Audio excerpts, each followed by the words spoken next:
And welcome to the Dr. Bob Show. Every year, I try and do one show where we have several topics that I think will be of interest to you. So we're going to be doing that on this show. We're going to be talking about lupus, what is that, and autoimmune illnesses. We'll be talking about snoring, how to stop snoring. Are there some new advances in snoring? What about obstructive sleep apnea? Are there some new ways to cut out obstructive sleep apnea? We'll be talking about sinus disease.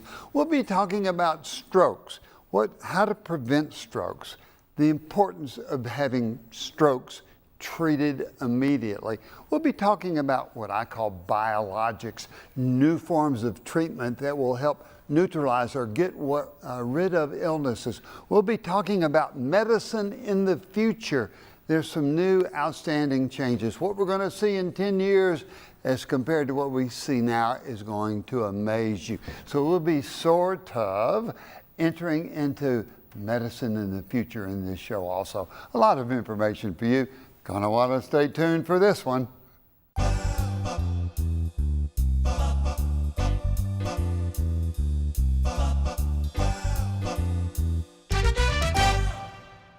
This is a great opportunity for me because I get to explain to you some of the topics that I think are important. Let's start off with lupus erythematosus, systemic lupus, autoimmune illness. What is lupus? Well, lupus is a condition that hits several different organ systems. It may hit the kidneys, it may hit the heart, it may hit the joints.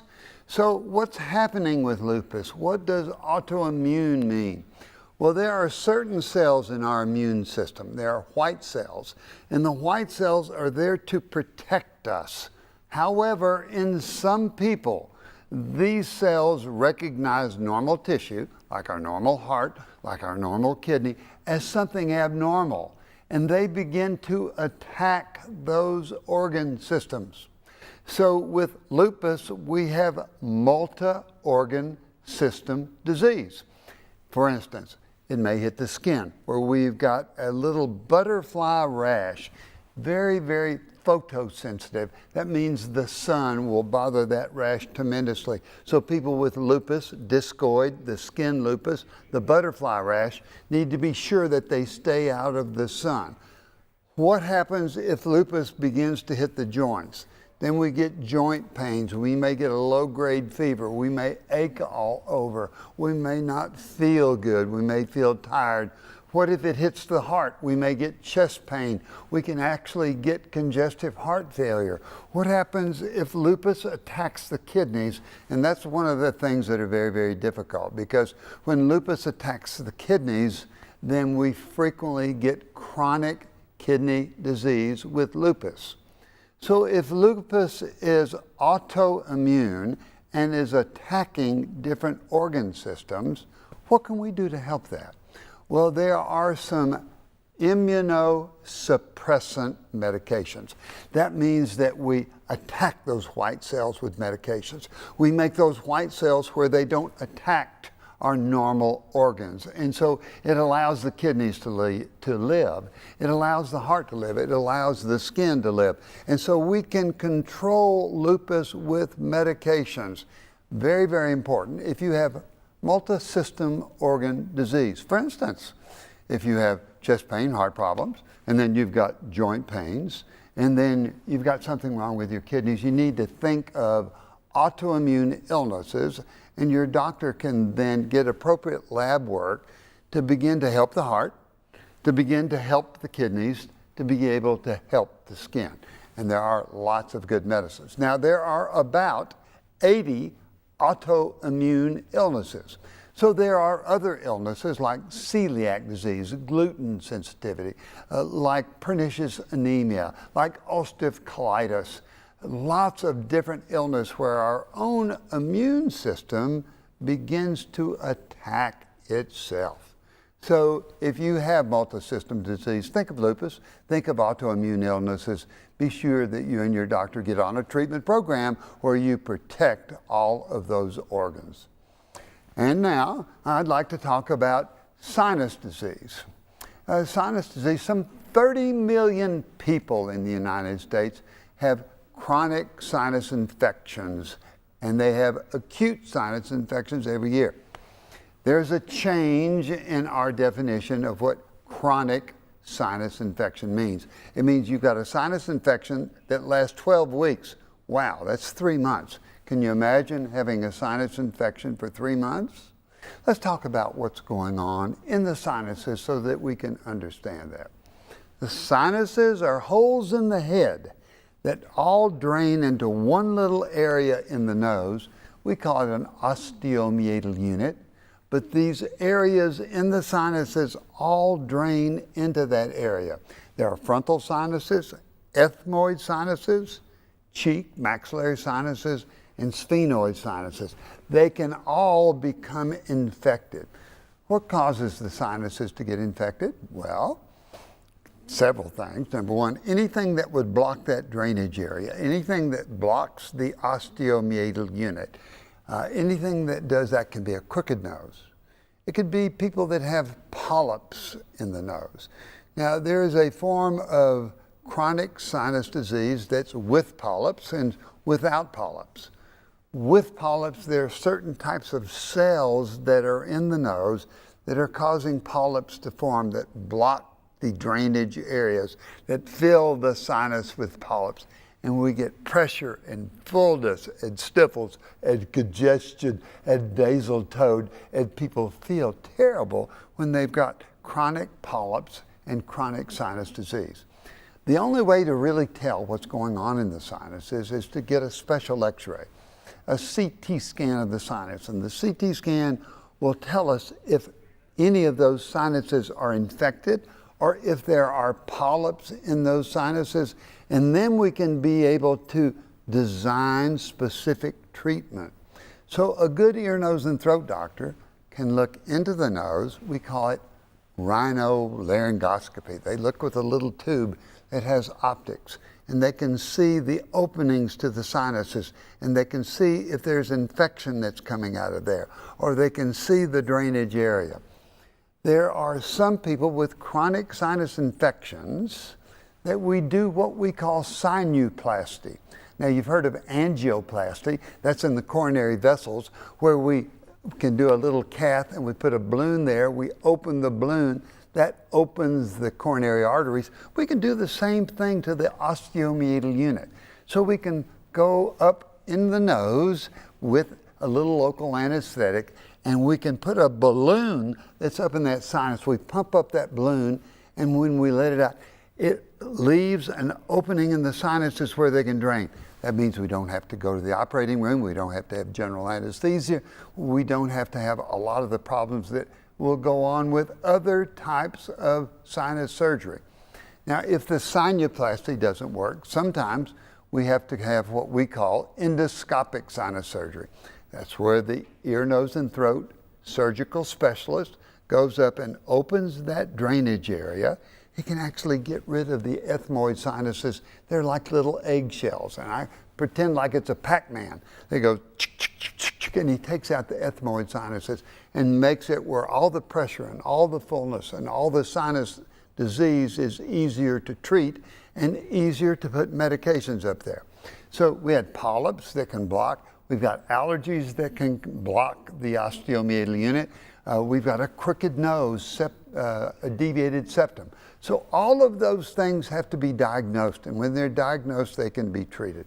For instance, with allergies, we can identify what you're allergic to. It may be dust, it may be mold, it may be pollen. We can design medications just for that illness to go up into the nose, to shrink down the tissues so the sinuses can drain, so that appropriate treatment can get those sinuses well. So, if you've got chronic sinus infection, we call it chronic rhinosinusitis, be sure that you get a CT scan of the sinus. Be sure that you look at the drainage area. Be sure that your doctor puts a plan for you that can get rid of this devastating chronic rhinosinusitis. So our two topics so far, autoimmune illnesses, chronic sinus disease. We're going to come back and we'll be talking about snoring, obstructive sleep apnea, maybe congestive heart failure, maybe heart valve disease. So you're going to want to stay tuned.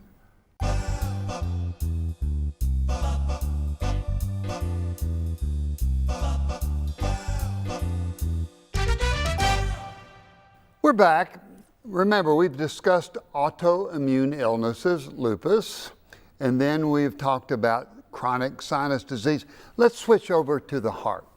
The heart is an amazing organ.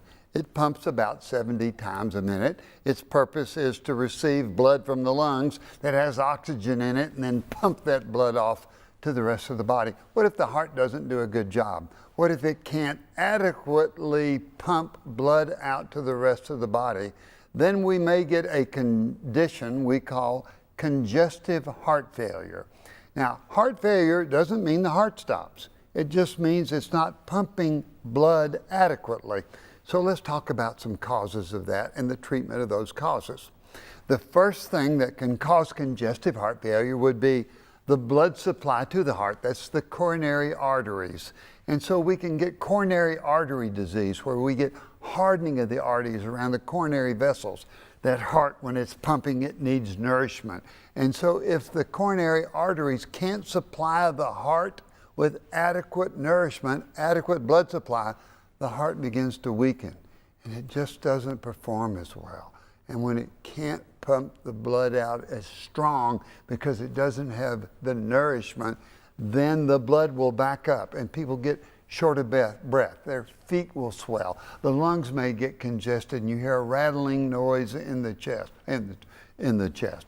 When you're walking, you may get short of breath easy. You may have to sleep on 2 or 3 pillows, or you get short of breath in the middle of the night.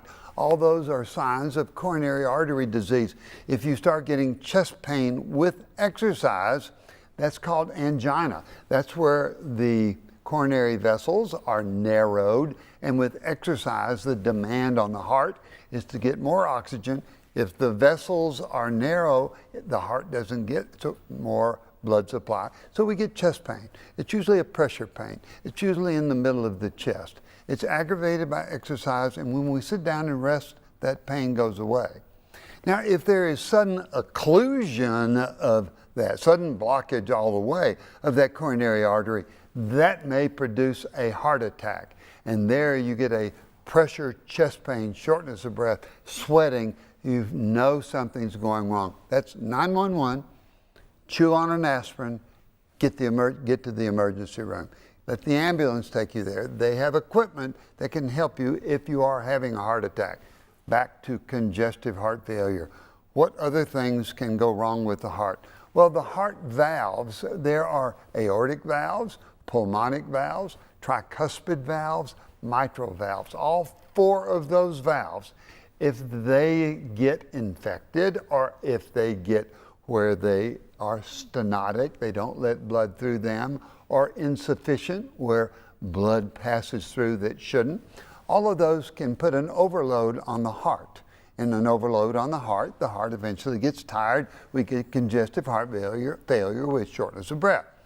The other things that can cause that would be certain infection of muscles, myocarditis. That's inflammation of muscles in the heart. High blood pressure. The heart has to pump against high blood pressure. Eventually, as great as the heart is, it just will tire out eventually if you don't take care of other illnesses. Diabetes, the blood vessels that supply the heart are damaged. And so if you get your diabetes out of control, then the heart again doesn't work well. If you've got elevated cholesterol, then those coronary arteries may get narrowed. So there's lots of things that can cause congestive heart failure. Think of shortness of breath, swelling of the feet, chest pain when you're walking, sleeping on 2 to 3 pillows. Now, there's lots of things that you can do for congestive heart failure. You can get diuretics that help relieve the fluid load on the heart. You can get beta blockers. Beta blockers are very interesting blood pressure medicine. But what they make it is if the heart is beating against WD-40. So it makes it easier for the heart to beat, easier for the heart to throw around the blood to the rest of the body. Congestive heart failure is a real problem in the United States. But if you have swelling of your feet, shortness of breath, talk to your doctor. He can find out why you've got that congestive heart failure, and he can put you on medications that will get you better. Next question. Dr. Bob, There's a question that a viewer has frequently on how do I stop snoring? Well, let's talk about snoring a little bit. Let's talk about obstructive sleep apnea a little bit. There are three basic causes of snoring, three things that cause snoring: bad nose, bad throat, and bad belly. All of those can cause snoring. The throat is the main cause of snoring. In the back of the throat, we have the soft palate, we have the uvula, we have our tonsils, and we have the tongue. If those narrow the area, then we may find that we snore mainly because of the throat. What makes us pull in to have snoring? Well, we can have a blocked nose. So if we've got allergies in the nose, if we've got chronic infection in the nose, if we've got a crooked nose, all of those make it where we can't breathe through the nose. So we breathe through the throat, and the soft palate will begin to flap against itself, and that's the snoring. Now, when we've got obesity, when we're overweight, the diaphragm has to move against the stomach. That makes us pull again, and when we pull, we snore. If the snoring gets too bad, if there's too much of the soft palate that falls back against the posterior pharynx, it can actually stop breathing. That's what we call obstructive sleep apnea. That's where we actually stop breathing. And that period of time that we stop breathing can be anywhere from 10 to 12 seconds up to 30 seconds. Can you imagine stopping breathing for 30 seconds while you're sleeping? That frequently happens in people with obstructive sleep apnea. When you don't breathe for 30 seconds, then there's no oxygen that goes into the blood. When that happens, then the body begins to react. It says, wake up. It has to go to the adrenal gland. They put out adrenal hormones. That raises the blood pressure. That makes it where the heart can get irregular. That makes it where the blood pressure's high. We may wake up with headaches. We may have heart rhythm disturbances in the middle of the night, all because of snoring, all because of obstructive sleep apnea. What can we do to help that? Well, just for the snoring, we can try and sleep on our side. We can make sure that we stop smoking. Smoking relaxes those muscles. We can be sure that we don't take sleeping pills before we go to bed, because that relaxes the muscles. All those things can make snoring worse. If you've got allergies, we need to correct the allergies. There are mouthpieces, dental appliances, that will actually pull the jaw forward and make it where snoring will stop. There's Z-Quiet, there's Zipa. All of these are excellent dental apparatuses that will help people stop snoring. The classic is a CPAP, and that's where we put a little device on the nose that pushes air past the back of the throat and makes the snoring goes away, takes away the sleep apnea. Then you wake up, then you're not sleepy during the day, then you don't have automobile accidents, then you don't have rhythm problems in the middle of the night, and it will make you a healthier and a happier person if you take care of that snoring. So be sure, if you snore and you're sleepy all the time, that you think about obstructive sleep apnea and talk to your doctor about getting a sleep study. A lot of information today. I've got a lot more information to go. I'm going to come back and we're going to be talking about medicine in the future. There are things going on in the future that's going to blow your mind. Medicine's going to change. There may not be a need for doctors. There may not be a need for hospitals. Stay tuned. We'll talk to you about medicine in the future and see if we can prepare ourselves for what's going to happen.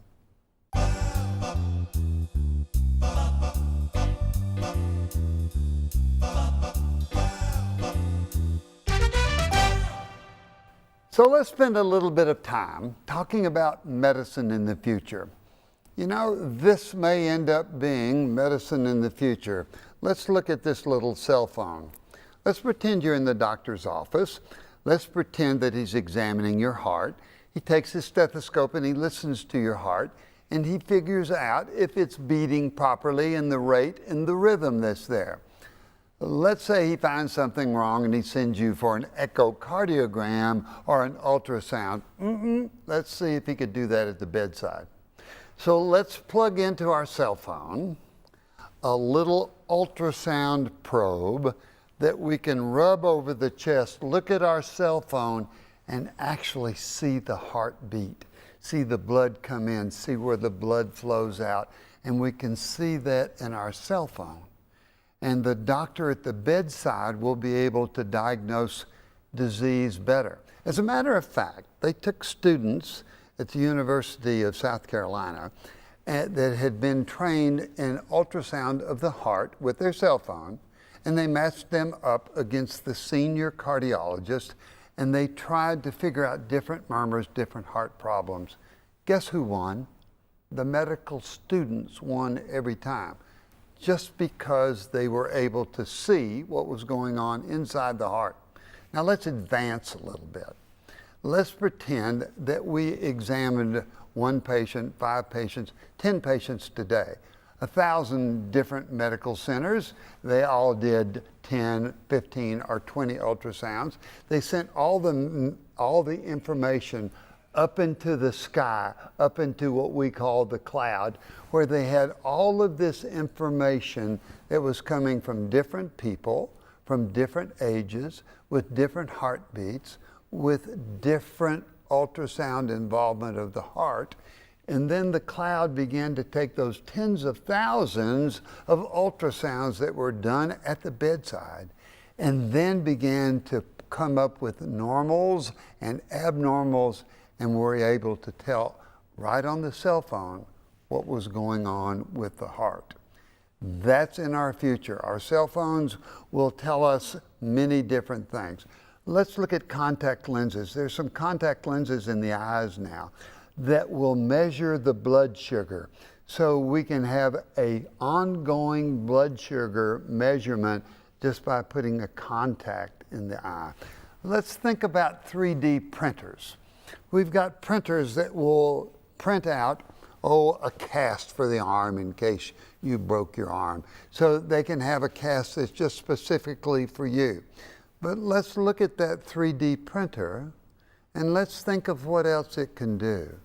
So let's pretend like we've got a heart or a kidney. And let's take pictures of those kidneys, and then let's make it where the 3D printer would put out the exact size of the heart organ, the exact inside, the exact valves, the exact muscle.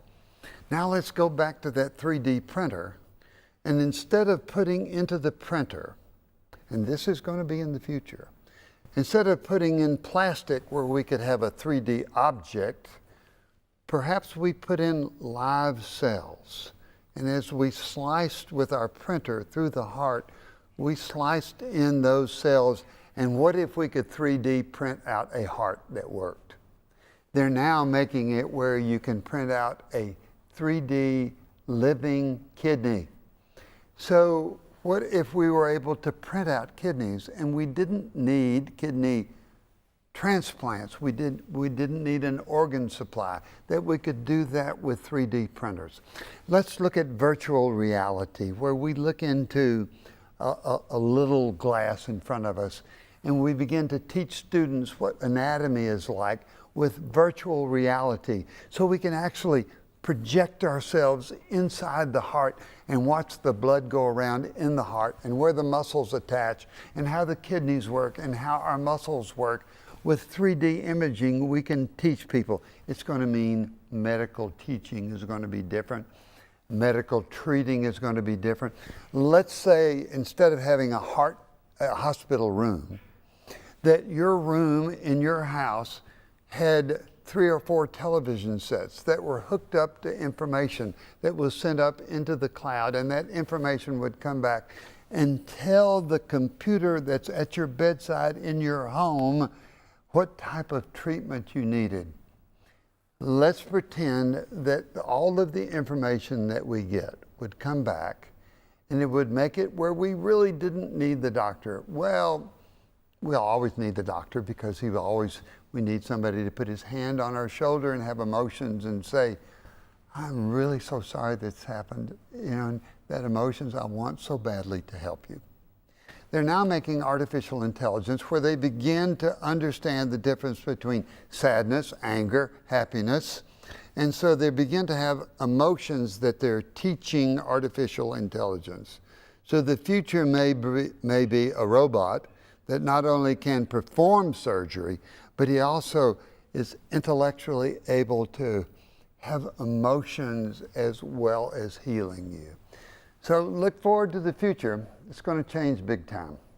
Let me have two other quick topics. Number one, I want to talk about biologics. There are now medicines that we are forming, and we call them monoclonal antibodies. So let's say we've got a cancer. The cancer has a personality. That personality is an antigen. We can develop antibodies against it, and those monoclonal antibodies can come and attach to the cancer. We can put on those antibodies medicine that will kill the cancer.